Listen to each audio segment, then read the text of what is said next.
Continuando con el taller de electrocardiografía, en esta sesión hablaremos de la interpretación electrocardiográfica de las taquicardias con QRS angosto. Y bueno, para empezar tenemos que hablar qué son las taquiarritmias o las taquicardias. Son aquellas situaciones en las cuales el ritmo cardíaco se encuentra acelerado. El punto de corte estandarizado es mayor a 100 latidos por minuto. Y este ritmo cardíaco acelerado o una taquicardia, sea el origen que ésta tenga, puede tener diferentes mecanismos o diferentes etiologías. Algunas son secundarias, por ejemplo, a causas fisiológicas. La actividad física. Una persona que realiza una actividad física va a tener una taquicardia evidentemente secundaria, reactiva a la actividad que está realizando. Pero también puede haber causas patológicas como la anemia, la fiebre, alteraciones endocrinológicas como el hipertiroidismo, la sepsis, la insuficiencia cardíaca, son condiciones que pueden generar una taquicardia. Y el tipo de taquicardia que se generan en estas situaciones es principalmente la taquicardia sinusal. El ritmo normal que está generado por el nodo sinusal va a verse de manera secundaria, acelerado, incrementado por estos dos mecanismos, fisiológicos o patológicos.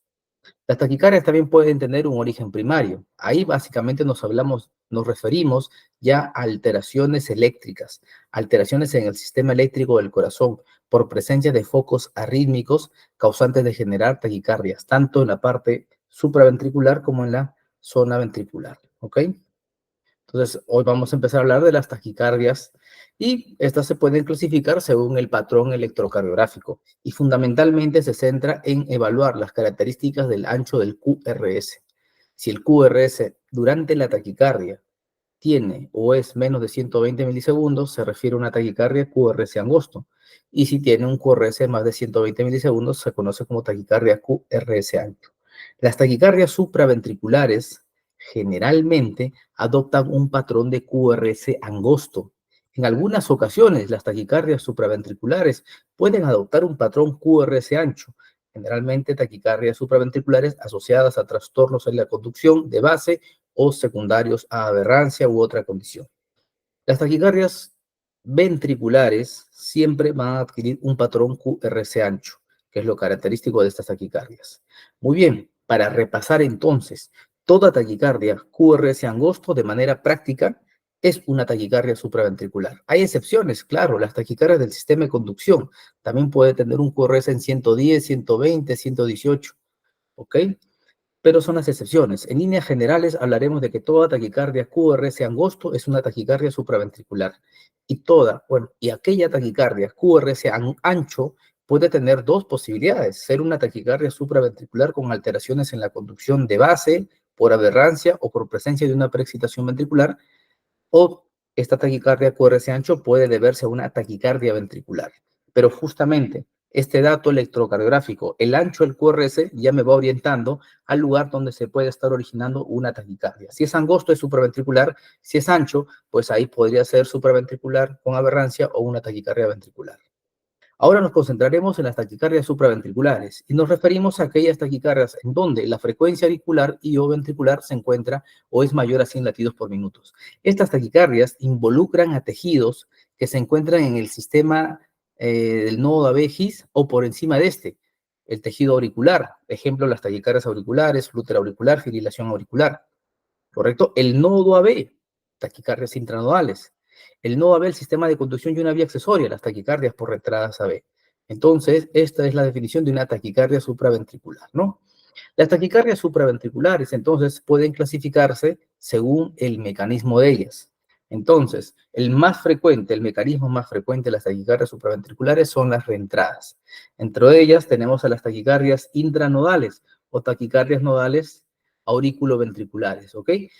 Estas taquicardias tienen como sustrato la presencia de una vía lenta y una vía rápida dentro del nodo auriculoventricular, y que es a este nivel, dentro del nodo auriculoventricular, donde se forma este circuito de reentrada que va a desencadenar una taquicardia supraventricular. Las taquicardias ortodrómicas, pues son aquellas taquicardias auriculoventriculares en donde existe una vía accesoria con capacidad de conducción, hay veces bidireccional, anterógrada y o retrógrada, pero para que la taquicardia por entrada B sea antidrómica y ortodrómica, pues tiene que haber esa capacidad de conducción. En las ortodrómicas es fundamental que exista una conducción retrógrada. En las antidrómicas es fundamental que exista una conducción anterógrada de la vía accesoria. Entonces, taquicardias por reentrada auriculoventricular ortodrómicas, el circuito de reentrada anterógradamente conduce por el sistema de conducción normal y retrógradamente conduce por esta vía accesoria que está presente en el paciente.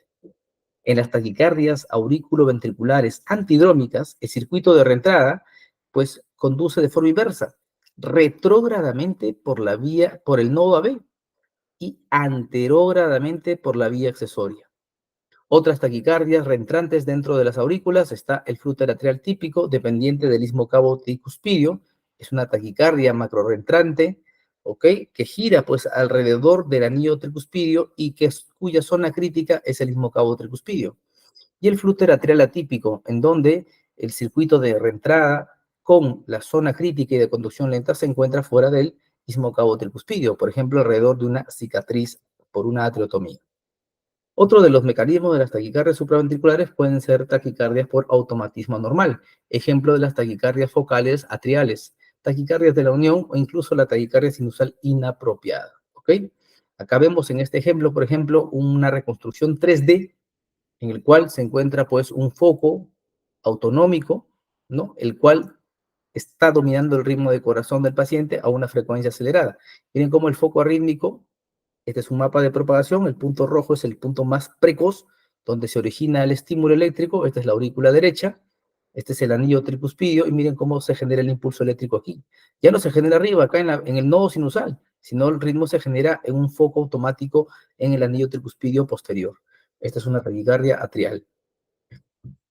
Las taquicardias supraventriculares tienen diferentes manifestaciones clínicas. La más frecuente son las palpitaciones. Los pacientes refieren sensación de palpitaciones taquicárdicas, que tienen diferentes formas de inicio. Algunas pueden iniciarse de forma abrupta, súbitamente, y pueden terminar de manera súbita, abrupta. Suelen estar asociadas a taquicardias por reentrada. Las taquicardias por automatismo anormal suelen tener un inicio progresivo, con fenómeno de calentamiento, y terminan también progresivamente, también se conoce como fenómeno de enfriamiento. Además de las palpitaciones, pues otro síntoma que refieren los pacientes o asocian es la disnea, dolor torácico, episodios sincopales que pueden tener los pacientes. En algunas ocasiones, los pacientes con taquicardias supraventriculares regulares pueden degenerar, ¿ok? Y pasar a una fibrilación auricular. Y en pacientes con vías accesorias con conducción anterógrada, o sea, preexcitación ventricular, que tengan alto riesgo para inducir una fibrilación ventricular, puede asociarse a muerte súbita. Entonces, para poder repasar, toda taquicardia QRS angosto, quiere decir un QRS menor de 120 milisegundos, es una taquicardia supraventricular. Perfecto. Pero las taquicardias supraventriculares debemos de clasificarlas según si es que esta taquicardia es regular o no es regular. Si la taquicardia no es regular, es una taquicardia irregular, como vemos en este trazado electrocardiográfico, vemos un ritmo acelerado, pero el intervalo RR, como ustedes pueden ver, es un intervalo cambiante, irregular, pues ahí uno puede encontrar estas posibilidades diagnósticas: fibrilación auricular, flúter auricular con conducción variable, taquicardia auricular multifocal. ¿Ok? Si la taquicardia es una taquicardia regular, como estamos viendo nosotros en este trazado electrocardiográfico, un ritmo acelerado, pero regular, miren ustedes, una taquicardia QRS angosto regular, en este caso, pues, uno está frente a una taquicardia paroxística supraventricular. Por lo tanto, pues tiene que establecer en el análisis del electrocardiograma más detalles.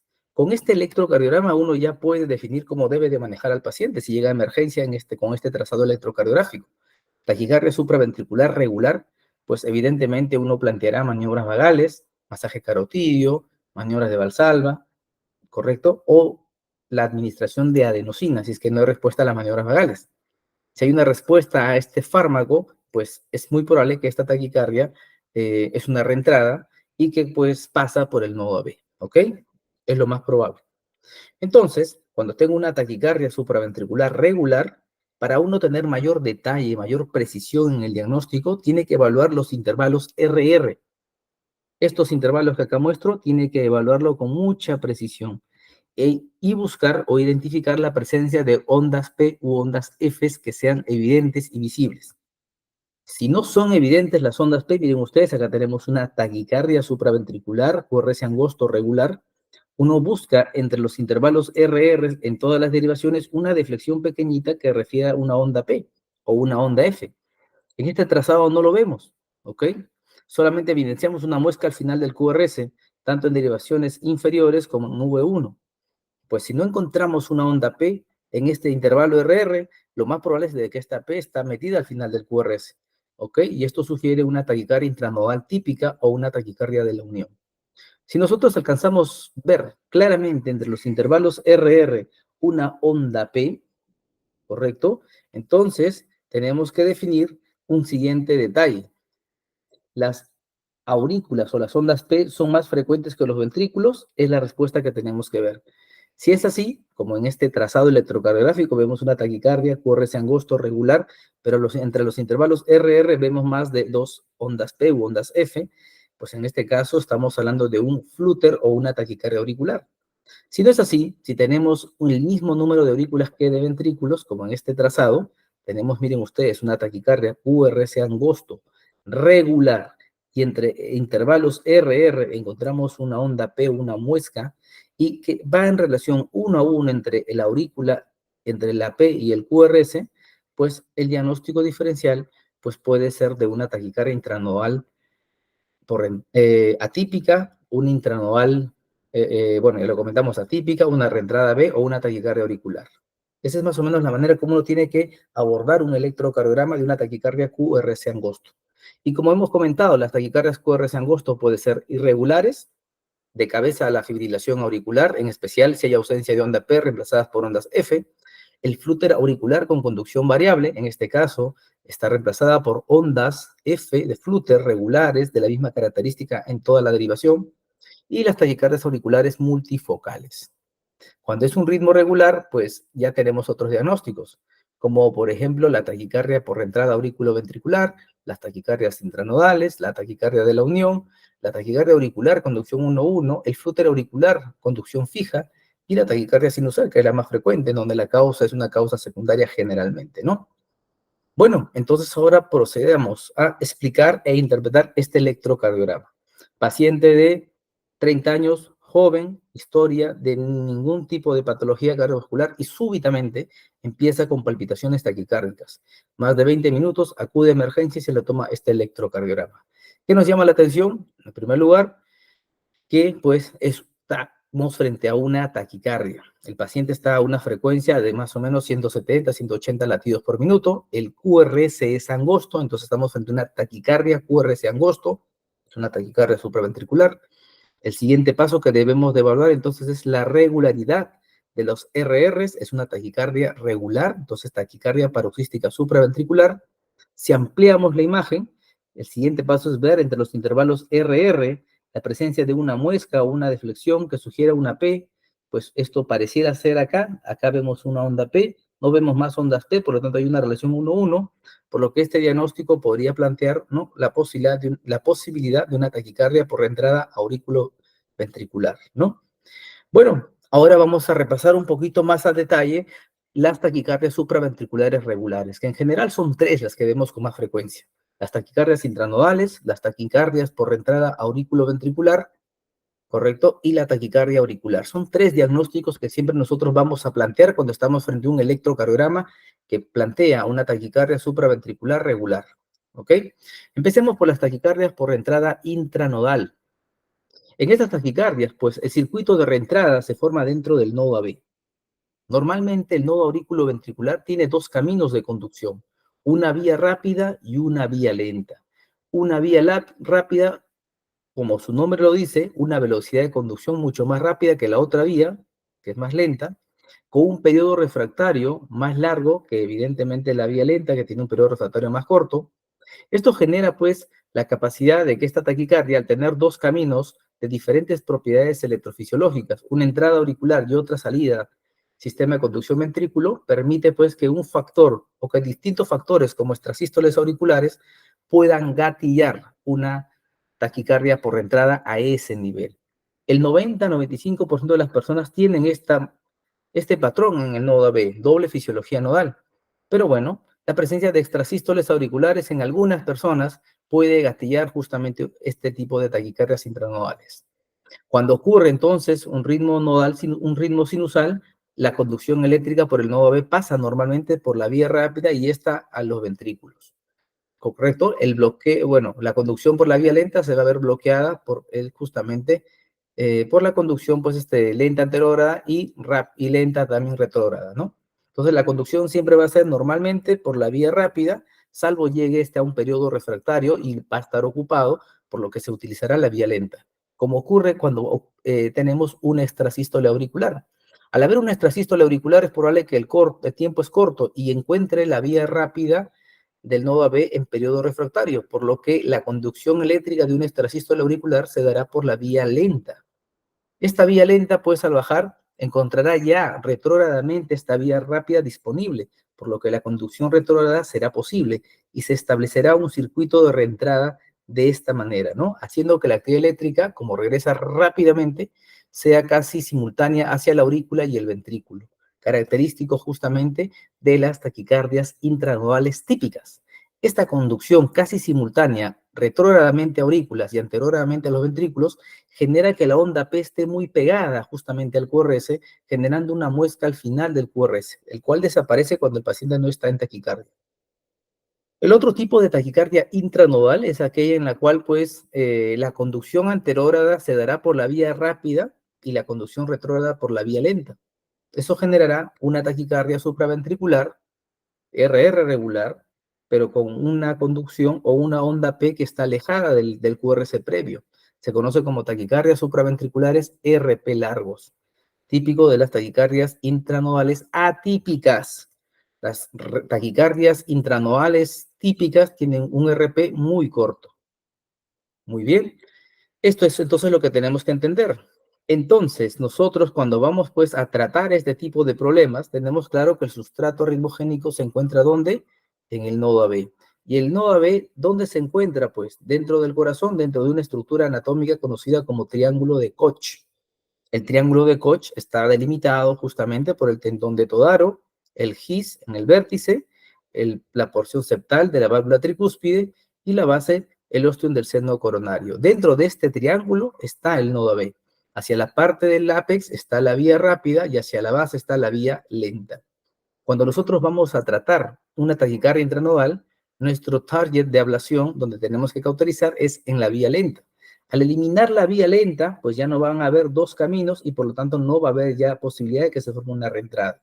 Entonces el objetivo de ablación es ablacionar, cauterizar la vía lenta. Y eso es lo que buscamos nosotros cuando ingresamos catéteres dentro del corazón. Nos referenciamos el GIS y ubicamos pues la zona de conducción en la vía lenta, ¿no? Aquí nosotros estamos mostrando un ejemplo en el cual estamos haciendo un estudio electrofisiológico y una ablación, en la cual pues estamos encontrando justamente con este catéter de ablación marcado con flecha roja, justamente el lugar donde tendríamos como referencia a la vía lenta. A ese nivel nosotros vamos a aplicar radiofrecuencia. Nos guiamos fluoroscópicamente, pero también a través de electrogramas. Este patrón 1A4, 1A5 de aurícula-ventrícula es el lugar donde vamos a aplicar la cauterización. Y con la aplicación de radiofrecuencia encontraremos latidos o ritmo nodal.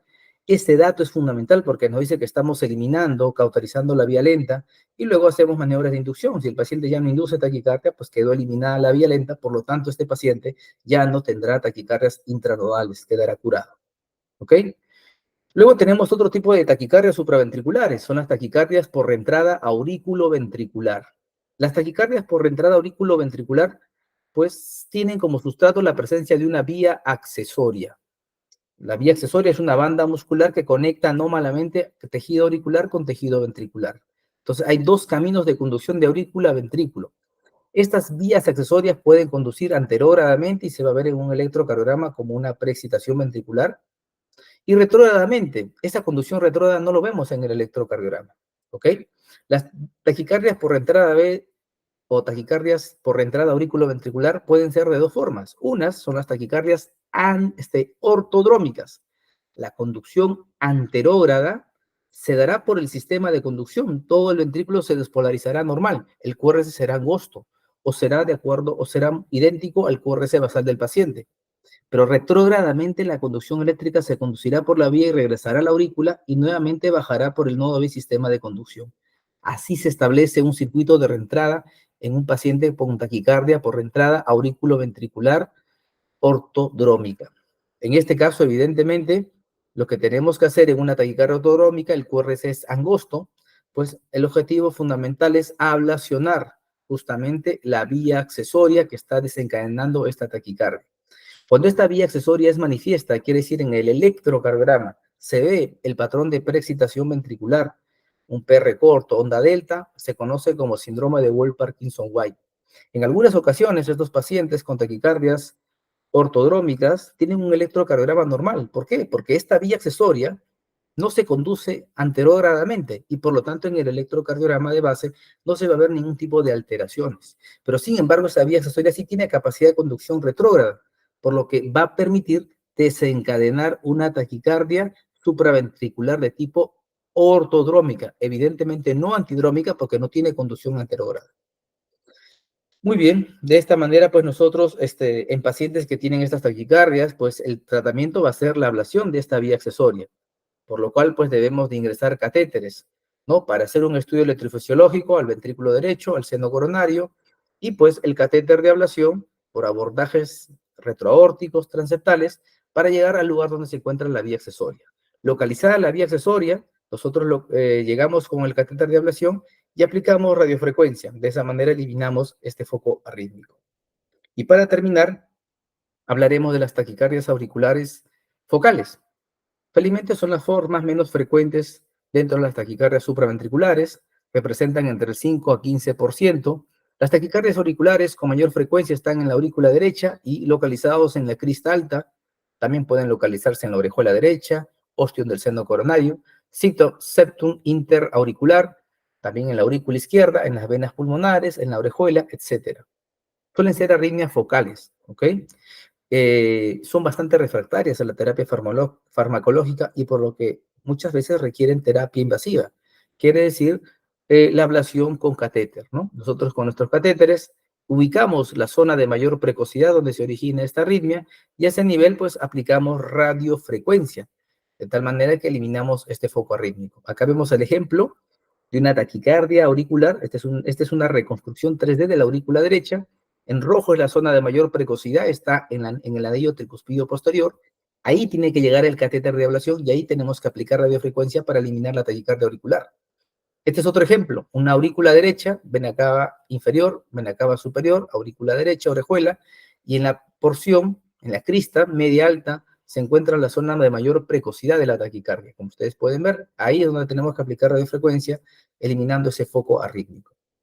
Bueno, con ello termino esta presentación. Cualquier pregunta, comentario, lo pueden realizar. Estamos muy atentos para poder responder sus preguntas. ¿Ok?